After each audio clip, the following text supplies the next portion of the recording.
बोलिए श्री सद्गुरु महाराज जी की जय। श्री आशुतोष महाराज जी की जय। सच्चे दरबार की जय।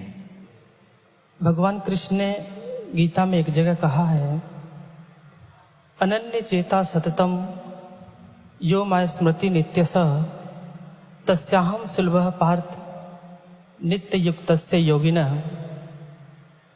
भगवान कहते हैं कि जो अनन्य भाव से मेरा चिंतन करता है, मेरा स्मरण करता है, मैं अति शीघ्र उसके लिए सुलभ हो जाता हूं। गुरु भाइयों बहनों, इस श्लोक के माध्यम से भगवान कृष्ण ने जीवन का वो सूत्र दिया कि अगर हम प्रभु को प्राप्त करना चाहते हैं तो भक्त के अंदर अनन्यता का होना अति आवश्यक है। क्योंकि अक्सर ऐसा होता है कि भक्त गुरुदेव के शरणागत होता है, ज्ञान भी मिला, सेवा भी करता है, साधना भी चल रही है, लेकिन इस अनन्यता के साथ साथ उसकी इच्छाएं, उसकी अपनी अभिलाषाएं, उसकी कामनाएं भी साथ साथ चलती रहती है। और यही कारण है कि वो अपने पूर्णत्व को नहीं प्राप्त कर पाता, क्योंकि वो अपनी इच्छाओं को छोड़ नहीं पाता। अक्सर जिसे सोच करके जो सेवक इस दरबार में आता है, गुरुदेव कई बार उसकी उन इच्छाओं को पूर्ण भी करते हैं, उसे इस मार्ग पर चलाने के लिए। लेकिन अक्सर अगर साधक की ये मानसिकता बन जाए कि उसके मन की सारी इच्छाएं पूरी हों, जो वो सोचे, जो वो चाहे वही हो, अगर वो ये सोच लेकर के चलता है तो बहुत समय तक वो चल नहीं पाता। आपने देखा होगा कि कोई भी पेड़ पौधा है, उसको उसके ग्रोथ के लिए नाइट्रेट की बहुत जरूरत होती है। वो अपने रूट नोड्यूल से और अपने लेग्यूम से बहुत सारी वो नाइट्रेट को ग्रहण करता है। लेकिन अगर उसकी प्रवृत्ति ज्यादा अगर बढ़ती चली जाए, अगर वो जरूरत से ज्यादा वो ग्रहण करने लग जाए, तो होता क्या है कि उस पेड़ के तने और उसकी पत्तियां इतनी सर्कुलेंट हो जाती हैं कि उन पत्तियों में बहुत सारे ऐसे इंसेक्ट और माइट्स आकर के उसमें होल बनाने लगते हैं, उसमें छिद्र करने लगते हैं। और जो नाइट्रेट उस पेड़ पौधे के ग्रोथ के लिए काम आ रहा था, अब वही उनके मौत का कारण बनने वाला था।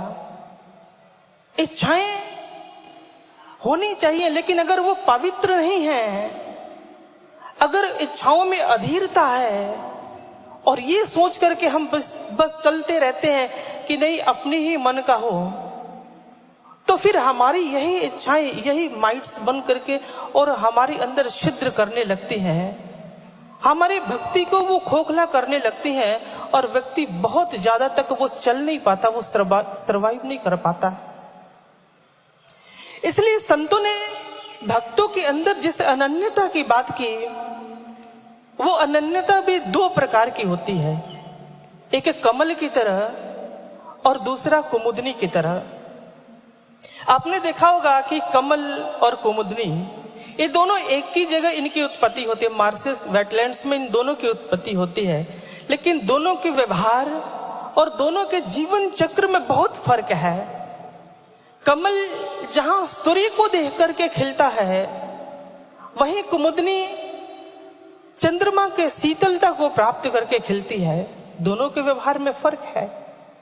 कमल जो सूर्य से सोलर एनर्जी ग्रहण करता है, उसको केमिकल एनर्जी में परिवर्तित करके अपने जीवन को चलायमान करता है। लेकिन संध्या काल में जैसे ही सूर्य अस्त होता है, कमल भी अपनी पंखुड़ियों को समेट करके और अपने जीवन में वो भी मस्त हो जाता है। उसने अपनी पंखुड़ियों को समेटी और वो अपने स्वार्थ में केंद्रित हो गया, वो बंद करके आराम से बैठ जाता है। उसकी अनन्यता नहीं है। सूर्य से उसने ऊर्जा, तपिश, जीवन चलाने के लिए आवश्यक वस्तुएं उसने ग्रहण की, लेकिन जब उसका काम पूरा हो गया, वो विमुख हो गया। ये अवसरवादी सोच है। और ऐसे ही कुछ शिष्य होते हैं जो अवसरवादी हैं, जो अवसरवादी सोच के कारण दरबार में आते हैं, गुरु के चरणों से जुड़ते भी हैं, साधना सेवा के बदले उनकी ये भावनाएं बनी रहती हैं कि कहीं कुछ न कुछ हमें मिले, चाहे संसार में मिले, चाहे अध्यात्म में मिले। उनकी ये अधीरता, वो इच्छाएं वो जाती नहीं है। और जैसे कई बार गुरु चलाने के लिए जब कुछ देते हैं तो वो कमल की तरह वो भी विमुख हो जाता है। जब पे बैक करने का समय आता है कुछ करने का गुरु के लिए, तो अपने में सिमट गया, घर परिवार रिश्ते नाते, उससे उसको फुर्सत नहीं है। ये अवसरवादी सोच है कमल का। और जब कोई व्यक्ति ऐसी सोच लेकर के चलता है तो बहुत समय तक वो चल नहीं पाता। कमल जब ऐसी सोच को लेकर चलता है तो बार बार जब पंखुड़ियों को ऐसे वो बंद कर लेता है, संध्या काल में एक समय ऐसा आता है कि कोई इंसेक्ट, कोई सेल्फ सकिंग पेस्ट उसके अंदर कहीं ना कहीं फंस जाता है। किसी दिन जब वो पंखुड़ियों को बंद कर रहा होता है तो उसमें कोई सेल्फ सकिंग पेस्ट फंस जाता है, और जब उसे निकलने का रास्ता नहीं मिलता तो अपने अंदर से ही वो हीमोटॉक्सिक, साइटोटॉक्सिक ऐसे लिक्विड सिक्रीट करने लगता है, कोई स्टिकी सब्सटेंसेस को सिक्रीट करने लगता है, जिससे उसकी पंखुड़ियां अपने आप ब्राउनिश होने लगती है। और कमल के आसपास उसके तने में ऐसे वस्कुलर विल्ट पैदा होने लगता है कि कमल कीचड़ में कीचड़ बन जाता है। उसमें में कीचड़ बन गया, कहां तो वो खिल रहा था लेकिन अब कीचड़ बन गया। यही होती है कि जब अवसरवादी जब सोच लेकर के व्यक्ति चलता है तो उसके अंदर एक समय आने के बाद अपने आप एक वस्कुलर विल्ट पैदा होना शुरू हो जाता है। जगह जगह दाग धब्बे अपने आप बनने लगते हैं उसके आचरण में, उसके व्यवहार में, उसके कर्मों में, और धीरे धीरे वो खत्म हो जाता है। ये मानव का स्वभाव है कि वो अपनी स्वार्थी सोच को वो छोड़ नहीं पाता। पूर्ण दरबार में आया लेकिन उसकी वो अनन्यता जो गुरु के प्रति होनी चाहिए वो नहीं बन पाती। 1849 की ये घटना है। रूस का एक विचारक हुआ फ्योदोर दोस्तोवस्की। उसने क्या किया कि बहुत सारे लोगों को अपने देश के अंदर राजा के खिलाफ भड़काया। उसने लोगों को बोला कि देखो हमारा राजा है, इसको हम कर देते हैं, लगान देते हैं, अनाज भी देते हैं, धन भी देते हैं। ये कहीं आसपास के राजाओं से लड़ता है तो हमारे लड़के लड़ने भी जाते, हम भी जाते हैं, हम इसके लिए अपनी जान देते हैं, हम मरते हैं, लेकिन बदले में ये राजा हमें कुछ नहीं देता, ये हमें वो सुख सुविधाएं नहीं देता। जब लोगों के अंदर ये बातें उसने फैलाई तो लोग राजा के खिलाफ हो गए। उस समय का राजा था निकोलस वन। लोग उसके खिलाफ हुए। जैसे ही उसको पता चला निकोलस वन को, उसने सैनिकों को आदेश दिया कि इस फ्योदोर दोस्तोवस्की को गिरफ्तार किया जाए और इसको कल ठीक 6 बजे इसको फांसी दे दी जाए, इसको मौत की सजा दे दी जाए। सैनिकों ने उसे गिरफ्तार किया और जेल के अंदर डाल दिया।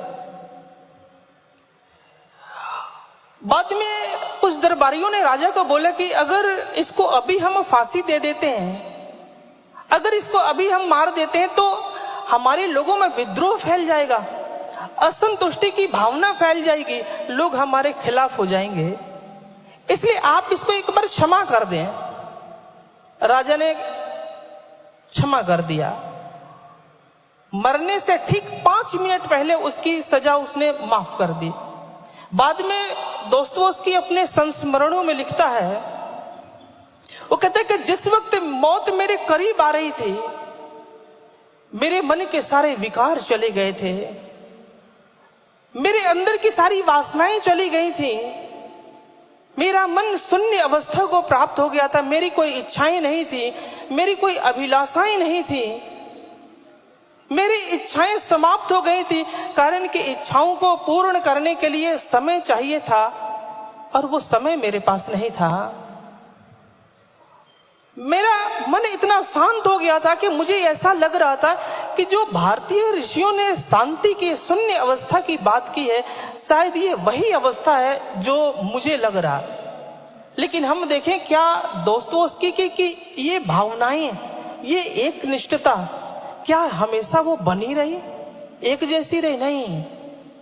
जैसे उसको माफी मिली वो फिर से उन्हीं सुख सुविधाओं, घर परिवार, रिश्ते नाते, उन सारी चीजों में खो गया, रंग तमाशों में खो गया। ये होता है व्यक्ति का स्वभाव कि जैसे स्वार्थ पूरा हुआ, उसका अवसर पूरा हुआ, वो कहीं खो जाता है। उसकी एक निष्ठता, वो अनन्यता रह नहीं पाती है।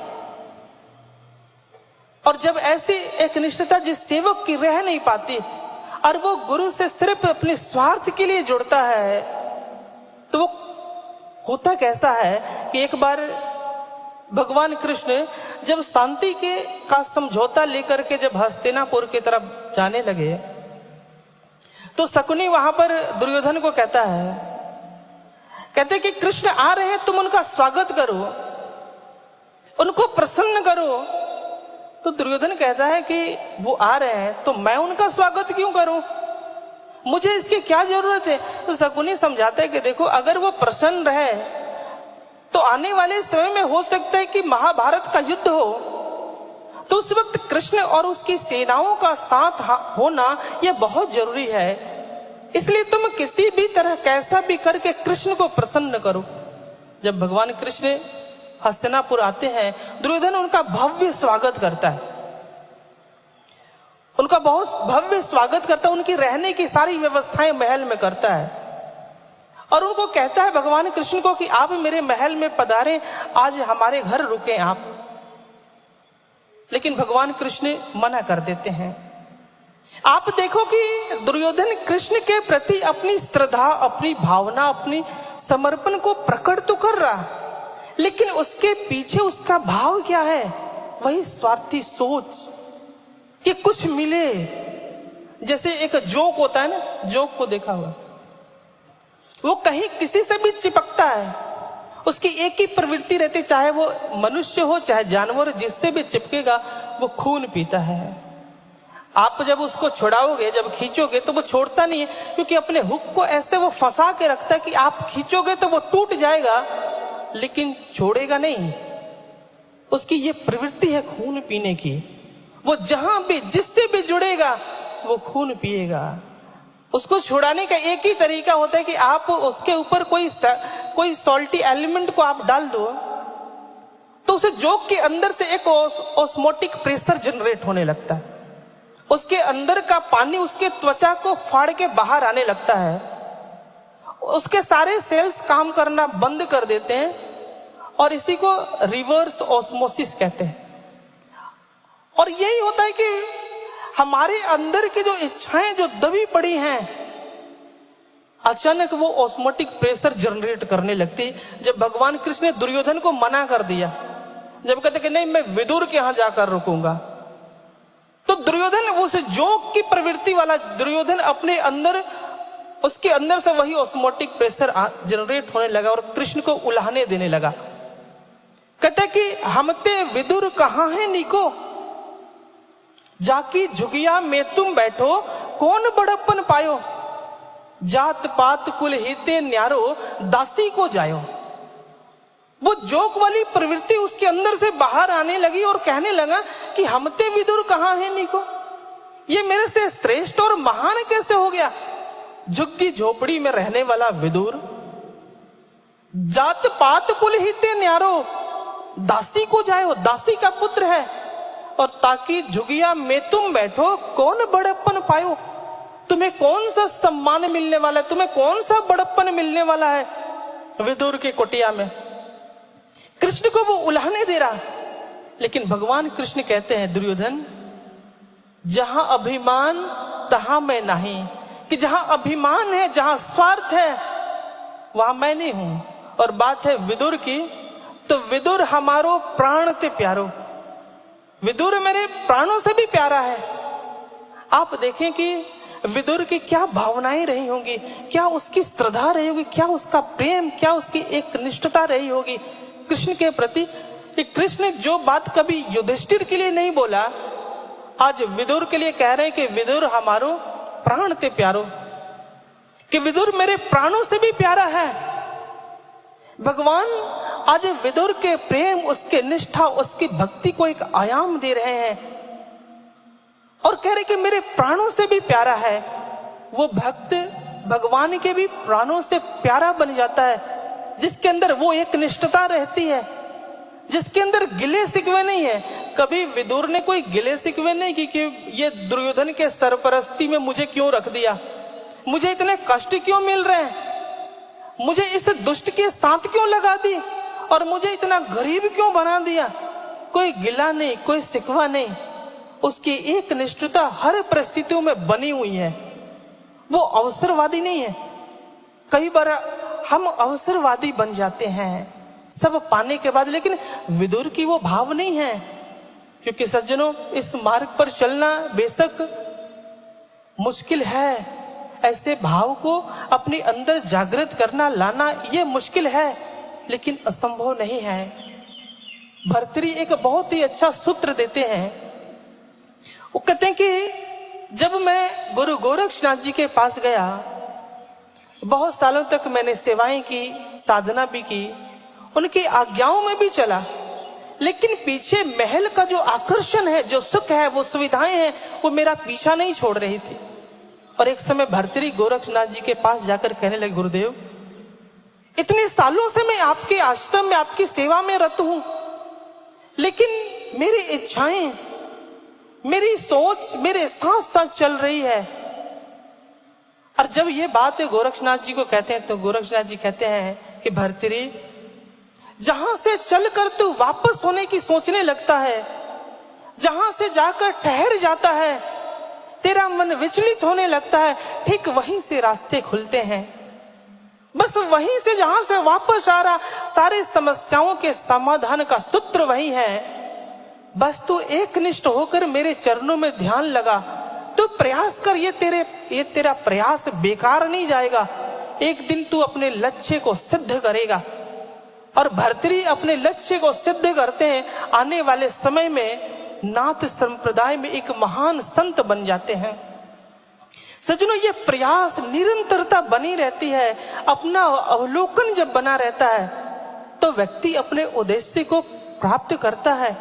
उसके अंदर भी वो भावनाएं, वो श्रद्धा, वो एक निष्ठता वो जगती है। गुरुदेव कृपा करके ये गुण उसके अंदर भरते हैं। और ये गुण भरत के अंदर आई। जब भरत राम जी के तलाश में जब वो आगे बढ़ते हैं चित्रकूट की तरफ, तो रास्ते में निषाद राज जी से उनकी मुलाकात होती है। तो वशिष्ठ जी भरत से कहते कि भरत, ये निषाद राज तुम्हारे भाई राम के मित्र हैं। और जैसे ही भरत ने सुना कि मेरे भैया ये राम के मित्र हैं निषाद राज, तो तुलसीदास जी लिखते हैं कि राम सखा सुन संदन त्यागा। जैसे ही सुना कि ये राम का मित्र है, भरत जी अपना शुद्ध बुद्ध खो गए और निषाद राज जी के गले लिपट गए। बाद में निषाद राज जी कहते हैं कि भरत, राम के प्रति मेरी श्रद्धा थी, लेकिन राम के प्रति अतिरेक भाव क्या होता है, वो अतिरेक भाव मैंने तुमसे जाना। तुम्हारे व्यवहार को देख करके, तुम्हारे आचरण को देखकर, तुम्हारे प्रेम को देख करके, ये भरत का ये अतिरेक भाव था। और यही अतिरेक भाव कुमुदनी के अंदर होती है। दोनों कमल और कुमुदनी एक साथ उनकी उत्पत्ति होती है, लेकिन जो कुमुदनी की एक निष्ठता है, उसका भाव है वो एक निष्ठ है। वो चंद्रमा को देखकर खिलती तो है, लेकिन सूर्योदय में जब चंद्रमा जब लुप्त हो जाता है तो अपनी पंखुड़ियों को वो समेटती नहीं है, वो इंतजार करती है। वो पूरे दिन गर्मी धूप को वो बर्दाश्त करती है, लेकिन वो पंखुड़ियों को बंद नहीं करती। उसे ये आशा है, विश्वास है कि ये धूप, ये गर्मी हमेशा नहीं रहने वाला, ये बदलेगा और उसका चांद उसे नजर आएगा, इसलिए वो इंतजार करती है। कुमुदनी वो स्वार्थी नहीं है, वो स्वार्थी नहीं है कि पता नहीं ये चांद निकलेगा भी कि नहीं, मैं इंतजार क्यों करूं, मैं इतनी तपिश को क्यों सहूं। वो ऐसी नहीं सोचती है, कोई मन में संशय भी नहीं है। हम देखें हमारे अंदर क्या वो कुमुदनी वाला वो भाव रहता है। हमारे अंदर अगर आकर कोई कुछ बोल दे कि महाराज जी समाधि में गए हैं, पता नहीं कब आएंगे, आएंगे कि नहीं आएंगे, और आएंगे तो पता नहीं कब आएंगे। कोई कुछ ना भी बोले तो भी हमारे अंदर वो बातें वो चलने लगती हैं, और हम कमल की तरह स्वार्थी बन करके अपनी पंखुड़ियों को हम समेट करके कहीं साइड चले जाते हैं। लेकिन कुमुदनी का वो भाव नहीं है। वो गर्मी, वो धूप उसके विश्वास को हिला नहीं पाती, वो उसको डिगा नहीं पाती, उसे कमजोर नहीं कर पाती। वो खोल करके रखती है अपनी पंखुड़ियों को, इंतजार करती है, वो इंतजार करती है। आप देखोगे कमल बहुत प्रसिद्ध है, उसको सभी जानते हैं, लेकिन कुमुदनी को बहुत सारे लोग नहीं जानते। लेकिन इस बात के भी उसको कोई गिले शिकवे नहीं है। कुमुदनी को इस बात का कोई गिले शिकवे नहीं है कि मुझे कोई जानता नहीं, मुझे कोई पहचानता नहीं, क्योंकि उसे अपने प्रेम पर विश्वास है, अपने उसकी अनन्य भाव पर विश्वास है कि दुनिया ना जाने मेरा प्रभु मुझे देख रहा है। उसे अपना लक्ष्य याद है, उसे अपना चांद याद है, और उसके इंतजार में अपने पंखुड़ियों को वो खोल करके रखती है। एक बार महाराज जी के पास एक भक्त ने पूछा कि महाराज जी, किसके अंदर कैसा भाव है, कैसी भक्ति है, ये कैसे पता चलेगा? महाराज जी ने कहा कि जिसके अंदर आस्था है, जिसके अंदर विश्वास है, उसी की भक्ति में उतनी ही गहराई होती है। अगर हमारे अंदर आस्था है, ये धैर्य है, विश्वास है कि ये चांद कभी ना कभी निकलेगा, ये समय कभी ना कभी बदलेगा, ये तपिश कभी ना कभी छटेगी, और कभी ना कभी शीतलता मिलेगा, और इस विश्वास के साथ जो अपनी पंखुड़ियों को खोल के रखता है, वही कुमुदनी बन पाता है। क्योंकि गुरु को पता होता है कि कब किस भक्त को क्या देना है। सही समय आने पे हमारी सारी इच्छाओं को पूर्ण करते हैं, वो सही समय आनी चाहिए। लाहिड़ी महाशय जी जब अपने गुरुदेव के पास गए तो उनके गुरुजी ने उनको एक बहुत ही सुंदर स्वर्ण जड़ित एक महल का दर्शन कराया। बहुत सुंदर, वैभव बहुत है। वो आश्चर्यचकित है लाहिड़ी महाशय जी। गुरुजी कहते हैं कि ये महल जो तुमने देखा है, ये तुम्हारे ही पूर्व जन्मों के संस्कारों के कारण तुम्हारे अवचेतन मन पे कहीं न कहीं तुम्हारी कोई इच्छा थी, और इस इच्छा को मैंने समाप्त किया। कारण कि ये अगर इच्छाएं रह जाती तो भविष्य में कभी न कभी ये तुम्हारे लिए बाधक बनती, कहीं न कहीं तुम्हारे लिए बाधा पैदा करती, तुम्हें रोकती। इसलिए आज मैंने उसे भी समाप्त कर दिया। सजनों, ये गुरु की कृपा होती है। उन्हें पता होता है कि सेवक को कब क्या, कैसे क्या देनी है। बस हम अपनी पंखुड़ियों को खोल कर रखें, हम इंतजार करें। हम जब इंतजार करेंगे तो हमें वो शीतलता भी मिलेगी, हमारे वो सारे मनोरथ भी पूरे होंगे। और इसलिए तुलसीदास जी कहते हैं कि सो अनन्य जाकी असी मती न टरई हनुमंत। कि अनन्य कौन है? वो अनन्य है जाकी असी मती न टरई, जिसकी मति टरती नहीं है, जो संशय ग्रसित नहीं होती है, जो विचलित नहीं होती है, जो अटल है, जिसका विश्वास कुमुदनी की तरह अटल है। वो कमल की तरह स्वार्थी नहीं है, अवसरवादी नहीं है। वो खोल करके रखता है अपनी पंखुड़ियों को, इंतजार करता रहता है। और जब इंतजार करती है कुमुदनी तो उसका इंतजार एक समय पूर्ण होता है। जितना उसने सूर्य के तपिश और गर्मी से जो शीतलता खोई थी, कुछ समय के उपरांत चंद्रमा सब कुछ उसे दे देता है।